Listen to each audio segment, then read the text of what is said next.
자, 굿모닝 차이나 TV 시간입니다. 저희가 오늘은 좀 특별한 시간을 마련했습니다. 사실 중국에 대해서 작년부터 미중 무역 분쟁의 여파 때문에 2020년 중국은 좀 쉽지 않을 거다라는 이야기들이 있었는데 사실 2020년 들어서자마자 이 코로나19 사태가 확산이 되면서 그 속도가 좀 더 빨라지는 것 아니냐, 그러니까 중국의 위기 속도가 좀 더 빨라지는 것 아니냐 이런 우려감이 있어서요. 여기에 대해서 좀 자세하게 짚어보도록 하겠습니다. 이분과 함께하겠습니다. 성균관대학교 중국대학원 안유아 교수 나오셨습니다. 어서 오세요. 네, 안녕하세요. 네, 안녕하세요.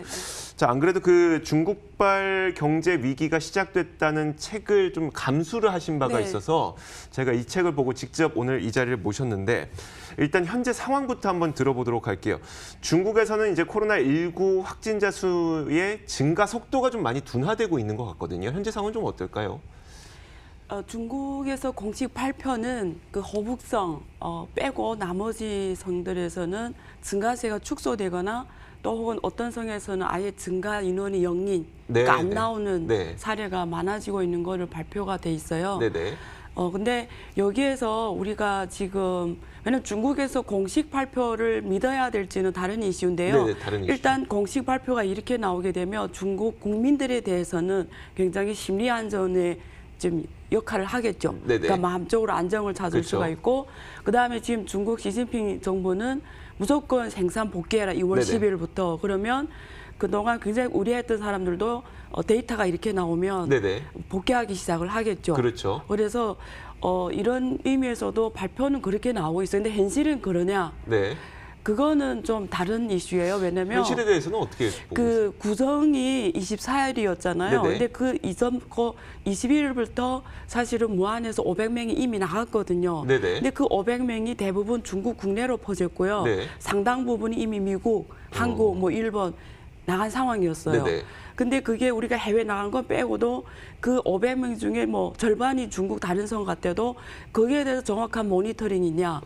그리고 그 사람들이 지금 우리가 대구에서 지금 발생하는 속도와 그 증가수를 보면 답이 나오잖아요. 그래서 그런 사람들에서 접촉하는 하나하나 몰터미 했냐. 이런 것들이 다 퀘스천이거든요. 정확하게 장악하고 있냐, 이 사람들을. 근데 일단은 그래서 중국에서 말하는 게 각 성시에서 다 차단을 했다라는 거죠. 자가격리시키고 못 나오게. 그래놓고 그 숫자는 포함시키지 않았다는 은폐인가요? 그러니까 은폐라기보다도 물리적으로 할 수 있냐 이런. 지금 한국도 신천지 하나 가지고 지금 이렇게 어렵잖아요. 지금 상황 21만 명 가지고도 지금 하나하나 하는 게 되게 어렵잖아요. 근데 중국은 500만 명이 나갔잖아요. 그러니까 거기에 대해서는 아직도 데이터는 정확하게 알고 있냐는 우리가 질문을 해봐야 되는 거예요. 알겠습니다. 현재 상황에 대해서는 그렇고, 근데 이제 책에서 이제 책을 감수하신 것처럼 사실 중국의 경제 위기는 2020년에 좀 다가올 것이다라는 의견을 갖고 계시는 이코노미스트들이 분명 존재하는 거예요. 그러니까 어느 정도 이제 중국의 위기 상황이 점쳐지고 있는 상태였었는데 코로나19 사태 이전부터 그 위기감은 계속 있었다는 얘기죠. 사실 뭐 이 코로나 사태와 상관없이 제가 2015년에도 논문을 썼어요.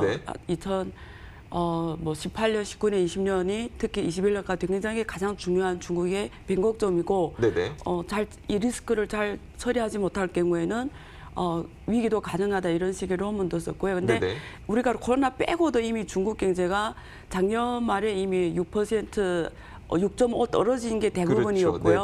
올해는 6% 지키냐 못 지키냐가 이슈였어요. 근데 지금 코로나 사태가 터지는 바람에 그 트리거를 당긴 것처럼 지금 사스의 경우를 비춰보면 사스가 그때 2분기에 지금처럼 대폭발을 했는데 2분기에 경제가 2% 떨어졌거든요. 그래서 그때는 지금 확산 규모나 전염병 확산 규모나 중국 경제 규모나 이런 영향력으로 봤을 때 훨씬 더 계산할 수 없는 정도였고요. 또 이번에는 구정 기간에 터졌고요. 소비가 집중을 발생하는 그래서 미니멈 2% 이상이에요. 경제가 떨어지는 우리가 예상하는. 혹시 역성장을 말씀하시는 건가요? 아니면 성장률의 퍼센트? 아니죠. 그냥 그 GDP가 올해 6%였으면 4% 떨어진다는 거죠. 그 정도가 될 것으로? 미니멈 그렇게 될 것으로 예상하죠. 알겠습니다.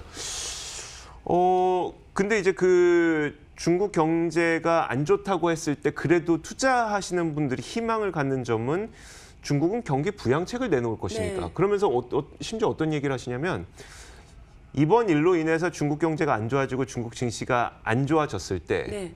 어차피 중국은 경기 부양을 할 테니 그때 사라. 네. 라고도 왜 이렇게 웃음을. 네, 네. 사실 중국이 지금 돈을 코로나 사태가 터지고 지금 뭐 9천억 넘는 위안화로 거의 네네. 뭐 1조 되는 돈을 풀고 있어요. 네네. 그러면 지금 그 돈이 예를 들면 지금 이 사태로 제일 어려운 게 중소기업이에요. 네네. 중소기업은 중국의 일자리의 거의 80%를 해결하거든요. 아, 네. 근데 중소기업 수가 1,800개 넘어 있어요. 네네. 한 1,807만 기업이 있는데 지금 중소기업이 이번에 그 칭화대에서 조사한 자료에 따르면 지금 3개월 못 버틴다는 기업이 대답한 수가 네네. 85%예요. 네. 그러면 2, 3, 4, 네. 4월에도 전면 복귀 안 하면 85%가 거의 지금 지금 현금 흐름으로는 못 버틴다라는 거거든요. 네네. 그러면 지금 돈을 1조를 풀었어요. 재정정책, 통화정책, 지금 금리 뭐 네네. 완화하는 정책으로 가고 있고요. 재정정책으로 돈을 풀죠. 세금 감면, 뭐 네네. 비용 절감. 근데 그 돈들이 중소기업한테 가냐? 는 다른 문제예요. 네네. 결론적으로 말하면 못 가요. 중소기업은. 네네. 왜냐하면 돈을 이렇게 풀었는데 대출을 해주잖아요. 어려운데. 네네. 네. 담보를 요구해요. 지금도. 첫째. 네네. 그리고 지금 이 중소기업의 선택은 두 개예요. 네네. 안 파산하려면 복귀를 해야 돼요. 네네. 생산을. 네. 근데 복귀를 해야 되는데 문제가 뭐냐면 지방정부에서 이래요. 복귀를 하는데 네. 혹시 내내 회사에서 한 명이라도 나오면 거기에 따른 모든 책임은? 그 책임은 네. 네가 지고 그리고 인원격리 있잖아요. 네네. 인원격리 비용이 들잖아요. 네네. 내내 비용으로 해야 돼요. 그러니까 모든 걸. 그러면 중소기업은 파산을 안 하려면 복귀를 해야 되고 첫째. 네네. 혹시라도 거기서 한 명이라도 발생하면 그 후에 추가하는 모든 비용은 중소기업이 담당을 해야 돼요. 네네. 지금 이 문제가 있어요. 근데 자기만 복귀를 해도 안 되는 게 다른 밸류 체인에 있는 그렇죠. 다른 업체들이 하청업체들이 또 복귀를 해줘야지 본인들이 만들 수 있는 의미가 거니까. 없는 네네. 거예요. 그래서 그리고 이렇게 한 명이라도 환자가 발생해서 자가격리 시키잖아요. 네네. 걔네들이 월급 모든 비용을 다 중소기업이 돼야 되는 거예요. 네. 그래서 지금 데이터에 지금 중국에서 발표를 했어요. 복귀율이. 네. 복귀율이 지금 30% 거의 40% 되게 복귀했다. 네네. 중국 발표에 의하면 네네. 실제는 모르겠는데 어쨌든 40% 나와요. 복귀율이. 근데 뭐 한 명이 출근해도 복귀로 계산해 주거든요. 한 명이 출근해도. 네네. 그래서 실제 지금 상황이 굉장히 어려워요. 그래서 정부에서 쓰는 재정정책, 통화정책은 대부분 국유기업 네네. 이런 데는 뭐 들어갈지 몰라도 중소기업은 굉장히 어렵고요. 중국 GDP에서 중소기업이 60% 네네. 뭐 적게 계산해도 50%를 담당해요. 네. 중국 GDP에서 국유기업이 중소기업이, 예. 네. 세금은 50이 담당해요. 네네. 근데 GDP는 60% 거의 담당하거든요. 네. 그래서 재정 정책 하는 것과 통화 정책 하는 게 중소기업하고 실제 이게 연결이 되냐는 네네. 다른 문제예요. 네네. 예. 그래서 그걸 중국에서 돈 많아서 길에 뿌린다고 칩시다. 네. 자, 길에다 돈 뿌렸어요. 근데 네. 사람들이 나오지 않는데 네. 그 뿌린 돈이 무슨 의미가 있어요? 사람들이 안 나오는데. 네네. 집에 있는데 돈을 어마어마하게 뿌려도 무슨 의미가 있어요? 그러면은 요즘에 사실 코로나 사태의 심각도 혹은 이제 확진자 사망자 수의 수와 비교했을 때 중국 증시는 그래도 나름 나쁘지 않은 것 같거든요. 그렇죠. 이거는 그렇죠. 무슨 현상으로 보시는 거예요? 일단 그 중국의 증권회사나 네네. 보험사, 은행은 다 국유회. 그렇죠. 네네. 그리고 중국 증권시장의 상장기업의 4,000개 넘는 상장기업의 주주 구성을 보면 네. 대부분 국유 소유예요. 네네. 그래서 얘네들은 대부분 주주잖아요. 네네. 그래서 평소에도 거래를 별로 안 해요. 그래서 중국 거래량의 거의 70% 이상은 개인이 해요. 네네. 데이트레이더 개인들이 해요. 네. 거래의 80%. 근데 소유는 대부분 국유가 갖고 있어요. 네네. 거래는 개인이 하고요. 네. 근데 지금 상황이 벌어졌잖아요. 그러면 일단은 국유가 소유하기 때문에 안정에 유지할 수가 있잖아요. 네, 팔지 말라면 안 파는 거고. 그렇죠. 하방 경직적은 있겠네요. 왜 네. 바꿔줄 수 있고 두 번째 국가대표팀을 투입하는 거죠. 네. 증시를 얼마 동안 받쳐줘야 된다는 게 있죠. 네. 그래서 이럴 때는 우리가 국대라고 하거든요. 국대가 들어오죠. 많이 그래요? 못 떨어지게. 네네. 예. 그래서 지금 그게 중감이 하는 일이 이런 일들이에요. 증시가 못 떨어지게 하는 거죠. 저희는 이제 네. 우리나라 금융감독원은 네. 이제 금융회사들이 어떻게 하는지 감독한다면 네. 거기에 증감위는 거의 그 옛날에도 그랬고요. 네. 이게 증시가 대폭락하거나 이러면 기업의 자금 조달 비용이 올라가고 증시 안정화가 또 정권 안정이나 경제 네네. 안정에 굉장히 중요하기 때문에 그 대폭락 하게 네. 되면 국가대표팀이 들어가게 돼 있죠. 네. 그럼 어떻게 될 것 같으세요? 그 지금 말씀하신 게 실제 그 중국 GDP의 한 60%를 중소기업들이 담당을 하고 있는데 네. 증시는 어차피 국유기업이니까 얘네는 하방의 경직성이 있어서 네. 그래서 증시는 선정하는 거다. 네. 다만 뭐 국가에서 푸는 이 돈이 중소기업, 그러니까 60%를 차지하는 중소기업으로 갈 것이냐. 네. 사실 여기가 되게 불확실하고 그러면 네. 이게 위기 상황으로 갈 거라고 생각을 하시는 건데. 네, 그러니까 중국의 위기 이야기를 하려면 굉장히 길게 얘기했는데 간단히 말하면 하나는 지방 정부가 갖고 있는 부채가 있어요. 네네. 근데 지방 정부 부채는 정부잖아요. 네네. 그래서 그걸 계속 새로운 정부채를 발행해서 원래 이자를 상환하면서 갈 수가 있어요. 네. 근데 문제는 이게 지방 정부 부채 규모가 계속 크게 되면 중국은 이렇게 지방 정부는 지방 정부가 투자해서 이렇게 경제를 올려야 네네. 돼요. 네. 그게 여력이 없게가 돼요. 그러니까 투자하고 소비가 힘들어지는 거예요. 지방정부 부채의 부담 때문에. 네. 그다음에 그러면 경제는 사실 상당 부분 민영기업이 해줘야 돼요. 네네. 그건 대부분 중소기업이 해줘야 되는 부분인데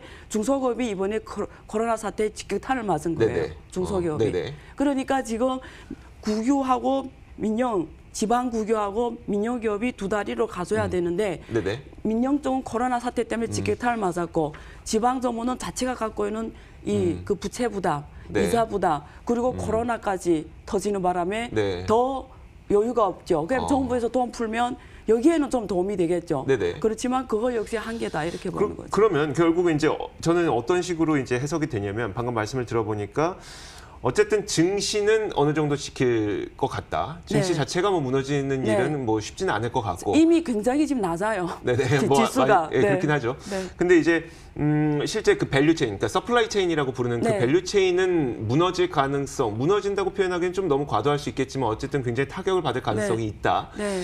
그 말은 사실 그 밸류 체인을 사용하는 국가는 우리나라가 또 의존도가 굉장히 높거든요. 거의 세계 대부분 국가 다 그렇죠. 그러면 네. 이런 영향에 의해서 우리나라 경제는 좀 어떻게 될 것으로 보이시는지 좀 그 정리하는 차원에서. 네. 한국은 일단은 중국이 경제가 뭐 다운사이드 가면 한국도 같이 가게 돼 있어요. 네네. 환율도 그렇고 그렇죠. 주식시장도 그렇고 네. 경제도 그래요. 네. 이게 한 사이드가 중국이 있고요. 한 사이드가 미국이 있어요. 네네. 근데 미국도 지금 코로나의 정확한 데이터를 안 알려주고 있어요. 네네. 미국도 똑같은 문제 있어요. 네네. 그게 1000건인지 지금 발표한 60건인지 아무도 몰라요. 오늘 지금 캘리포니아 문제가 발생했죠. 그렇죠. 네. 그래서 또 앞으로 미국의 잠재적인 리스크도 고민해야 돼요. 그래서 네. 양쪽에 앞으로 다 한국에 다 다운사이드 리스크를 주는 거예요. 네네. 그래서 핵심은 정확한 데이터를 모른다라는 거예요. 미국, 일본, 중국 다. 네네. 이미 정보를 늦게 주는 거죠. 네네. 안 주거나. 그래서 한국은 여기에 다 대비해야 돼요. 예, 앞으로. 네. 예. 그게 그래서, 가장 네. 중요한 거죠. 예. 그러니까 한국 경제의 그 전망에 대해서 좀 마무리를 그래서 해주시면. 한국은 자체 이 코로나 문제도 있지만 중국 경제의 다운사이드에 따른 거기에 따른 이 리스크 해지. 네네. 근데 그게 문제는 미국이 통하나 이런 쪽으로 통해야 되는데 그게 역시 지금 리스크. 네. 그래서 자체 이 기회에 자체 그 하이밸류 쪽으로 네네. 이 기회 바이오라든가 그렇죠. 그리고 우리가 4차 산업의 하이밸류 쪽으로 투입을 더하는 좀 오랜 준비 기간으로 삼는 게 중요할 것 같아요. 네, 알겠습니다. 자, 지금까지 성균관대학교 중국대학원 안유아 교수와 함께 이야기 나눠봤습니다. 오늘 말씀 고맙습니다. 네, 감사합니다.